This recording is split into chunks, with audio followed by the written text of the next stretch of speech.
the next movie that comes along, which is The Man Who Fell to Earth. But I already said that, so we're going to get into this because I was already restarting 500 times on this movie. Now, firstly, when the movie begins, you see a random thing fall into this water, and you're thinking, what could this be? And then you see a man who didn't really fall to earth because he technically walked, because he was walking down a little hill, and you're like, but did you fall though? No, you didn't. So he walked.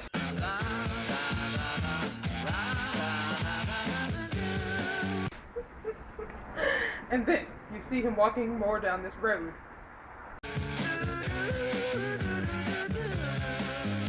He almost gets hit by a car at first, which happens on a daily basis here. Almost gets hit by a car and then walks down a road.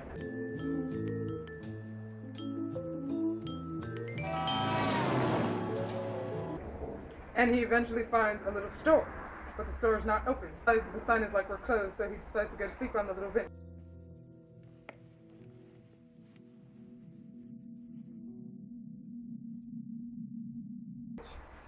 And eventually this lady comes along. When in real life, most people would have smacked you off their bench with a broom for sitting outside their store like a hobo. But she just lets him stay there and is like, okay, and decides to open up her store. So she opens up the store, and he tries to sell her these little rings. And she's like, okay, I'll buy them for $20. This little ring. And she'll buy it for $20. And he's like, why do I only get 20 crusty dollars? And she's like, oh well, take your money or get out of my store. $20. $20. Take it or leave it. And then he decides to just take his crusty $20 and leave. But then magically, out of nowhere, he has a whole bunch of money.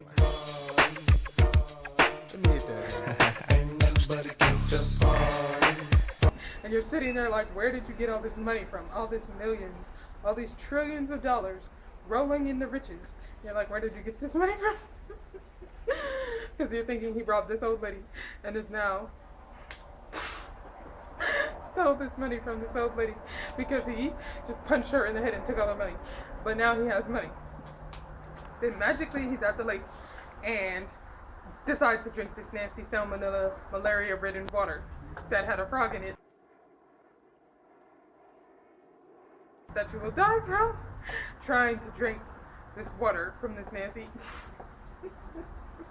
But then after he finishes drinking his nasty water, he's like, oh well, now time to go, before he eventually dies of water-ridden disease. But and his lips turn black and fall off, because you know that's what would happen to him. Then eventually he meets this man called Farnsworth, because his name is Newton. So he meets this man called Farnsworth, and magically out of nowhere he has a suit and a hat and a suitcase, and he has all this money yet again. And he has all these patents and all this stuff and is established and whatever. And you're like, where did you get all this stuff from? This is just 2 minutes later. 2 minutes ago, you were a poor hobo with nothing but a hobo coat on. But okay, now you have money. And he's walking. Well, not walking, but he's talking to the man. And he's like, I need this money. The man is like, why do you need so much money? And he's like, none of your business, now be gone. It's 3 years. What would this be worth to me? But I'd say it must be something in the area of $300 million. Not more. More? I need more. What the hell for? And the man is like, okay then, because he offered him 10%, and he's like, okay, I'll take the money. So he was talking to him, and now they made a deal together, and they're going to continue on their partnership in this company that they're about to start. Now, Rip Torn is in this movie, and he plays a man called Nate. I am mostly cutting out most of the parts with him in this movie because no, and no. He's just no in this movie. So we're going to cut out most of the parts with him in it. Not all of them, but most of them. So we're just going to cut to he's in the company now, and now he's a part of the company. Because they hired him from his job, or whatever job he used to work at. So now Nate is a part of the company with Newton, Farnsworth, and Nate. So that's their company now. So eventually we get to this little part, and they're going, no. So eventually we get to this little part in the movie, and they have Newton, and he's in his little limo. And this is kind of sort of the part where you decide that there's something wrong with him, because he's with the man in the little limo, and then you're like, what is wrong with him? Arthur, would you please slow down? We're only doing 45, Mr. Newton. So then he's talking to Farnsworth, doing all these little dealings, and he gets to the Hotel Artesia. And then the police decide to alien profile him 158 boy. because he's an alien and they don't understand why he has such a nice car. And then at this part, by this point in the movie, we get to the point where you meet this girl called Mary Lou, and she decides to steal his suitcase and run with it like a crackhead. Can I just for 2 seconds say that she stole his suitcase because nobody told her to do that? Hotel people be doing. Okay, so anyways, after we get the part, she steals his suitcase, and he's like, "You crusty hobo, where are you going with my suitcase?" So he follows her to take his suitcase back. And of course she's still running with the suitcase like, oh well, whatever, acting like she didn't even hear nothing he said. Just like, acting like she didn't hear nothing. And he was like, no, put my suitcase back. But she's like, oh, whatever, and takes the suitcase. So then they're going, and they get to this elevator. And this is when you find out that there's something wrong with him, because he's like, no, give me my stuff and we can just go take the stairs. And she's like, no, it's just the elevator, what's wrong with you? So then he basically falls out and dies. Yes. Spy flights.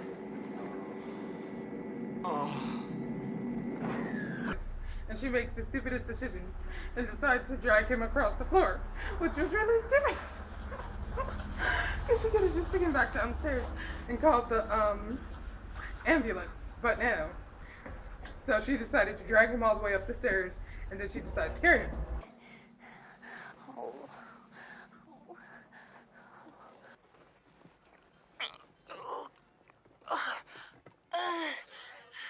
You okay? And his nose started bleeding, which at this point most people would have been like, what the I would have dropped him on the floor and been like, ew, no. But she's like, oh no, because no boys ever come to their crusty hotel, and it's always crusty old men with money. So she's decided this is her chance. So she's like, yay. So she's like, yay. Then eventually they get to the little room, and she leaves him there for a couple hours or whatever, and she's still thirsty because when he gets back up, she's sitting there waiting for him like, hello.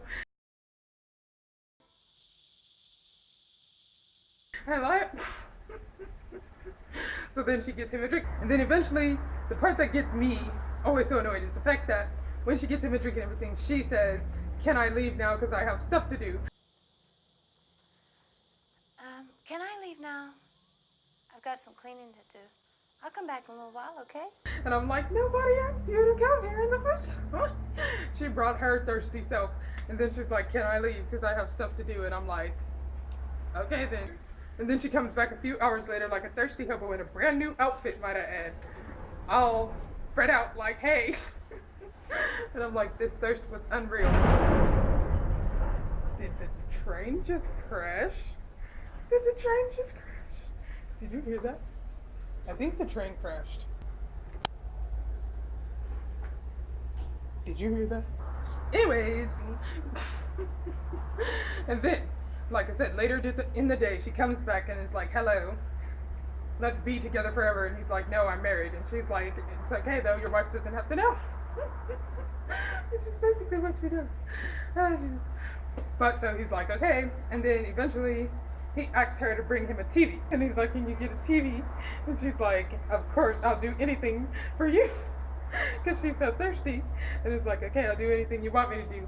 So she leaves and she goes, I don't know how she got all these TVs, but eventually we go back to a couple months. We get to a little while later. And he has all these TVs in his room because he lives with her now. And she's like, and they have her go make a drink. And she's like, you don't even love me because you never even talk to me, because he just stares at her and doesn't talk to her. Hello, Tommy. I got that white wine you like from Reitman's. It's not cold. You want me to pour you a glass? Girls are sentimental about their first love. I like freaks. That's why I like you. But he's like, no, I do love you. And she's like, okay. And then she comes out and is like, okay, since we're going to be together now, we need to go to church to make it official. And he's like, no, I can't go to church, because then I'll burn to death and die. But she drags him to the church anyways, and it is the most awkward church in history of the scenes of church, because that is what I feel like going to church. Why must I be here?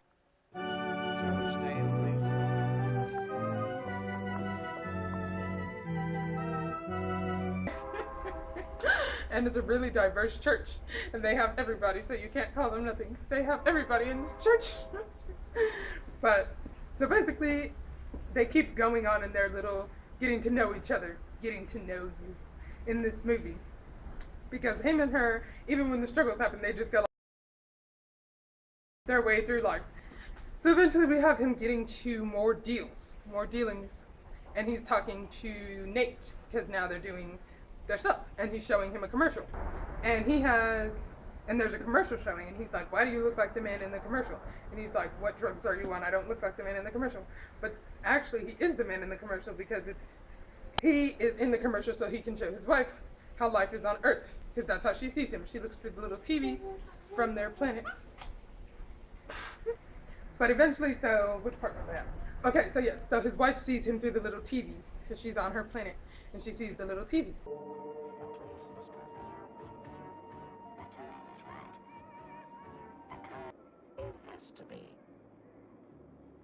And they kind of show this little part of how he got to Earth in the first place, because he took this little thing, which I think is their house, but everybody else seems to think was a spaceship, but I think it was a little house. So basically he takes their little house and is going to Earth, or whatever. So that's how he got there.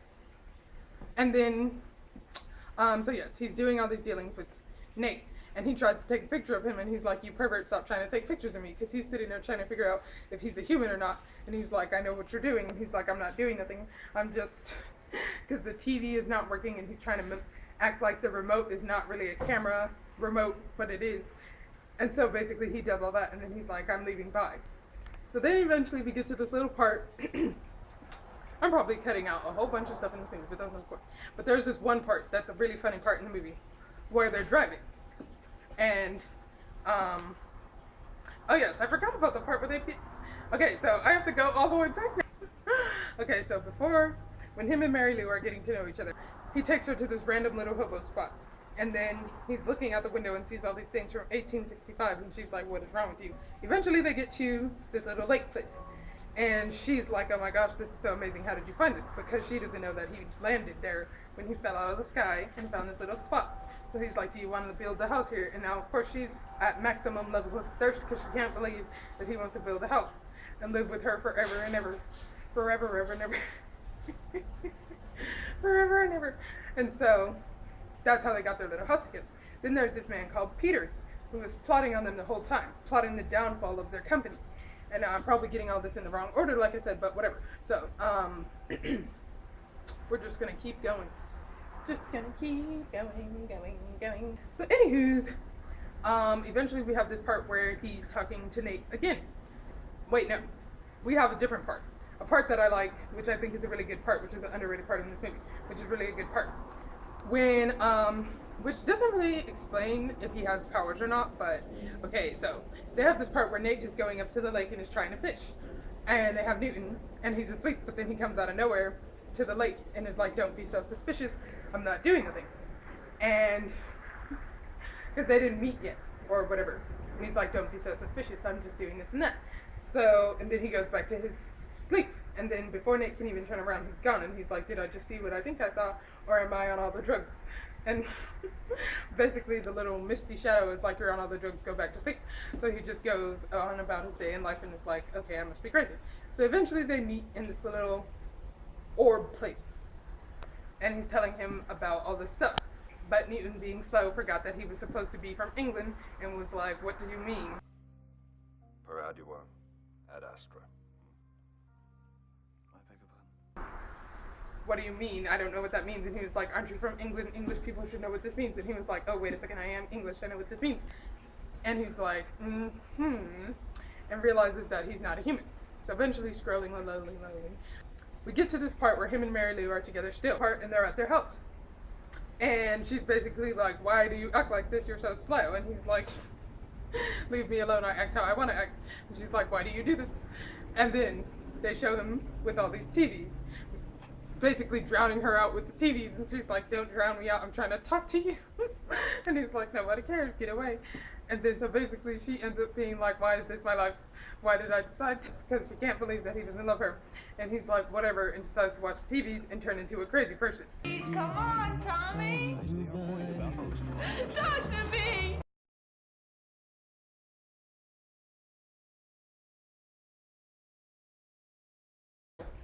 But now she's like, you're so crusty and annoying.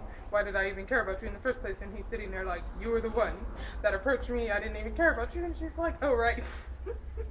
But then they hint at something because she flings her crusty wig at him that she's been wearing for 46 days. And he's like, you're an alien. Little does she know that he actually is an alien. You're an alien! But then she does all this stuff, and they have the most slow scene in the history of movies, this scene, because for whatever reason they decide to have him smack some cookies out of her hand, because he didn't want her nasty cookies. It was like, nobody wants her nasty crusty cookies, take them back, and she was just insulted that he didn't want her nasty cookies.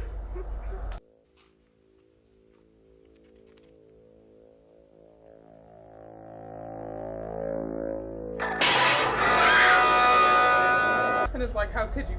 So then they have him going away from her because he hates her now, and it's like, bye. And then they show him getting like some tweezers, and you're like, what are you doing? But lo and behold, he was ripping off all of his skin like some crazy person. And then they have her being like, open this door, like most people do, being like, if you don't open this door. And then they have her wish that she never asked him to open the door.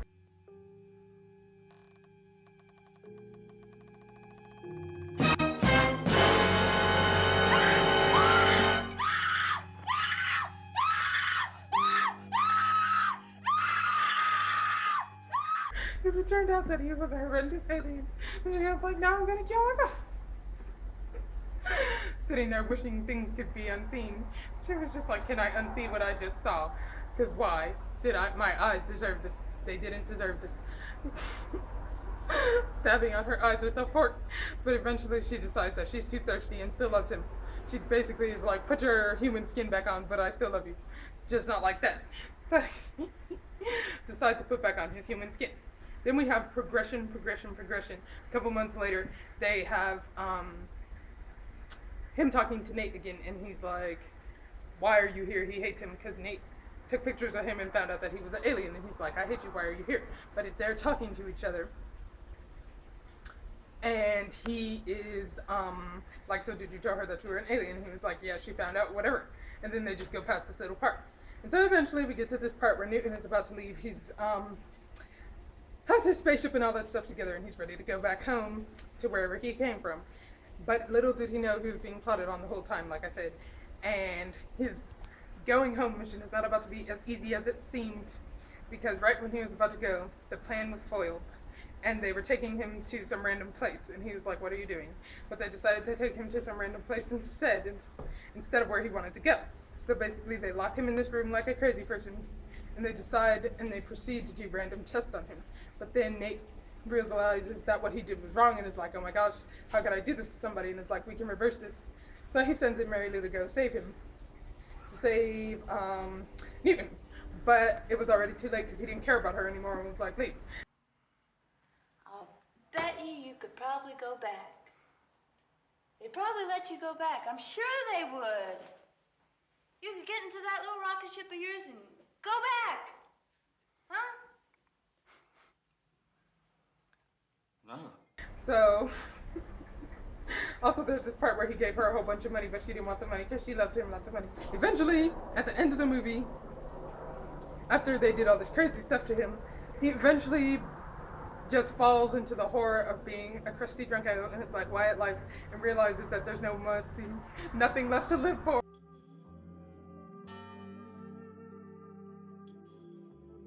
Until one day he has a realization. The door was open this whole time.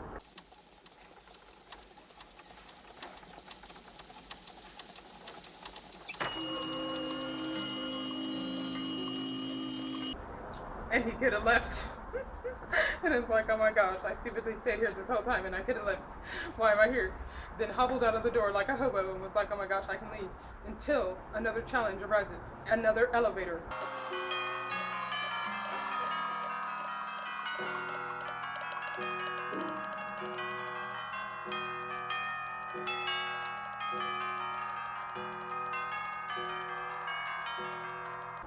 So then he decides to slowly take the elevator and run outside with no shoes like a crazy person.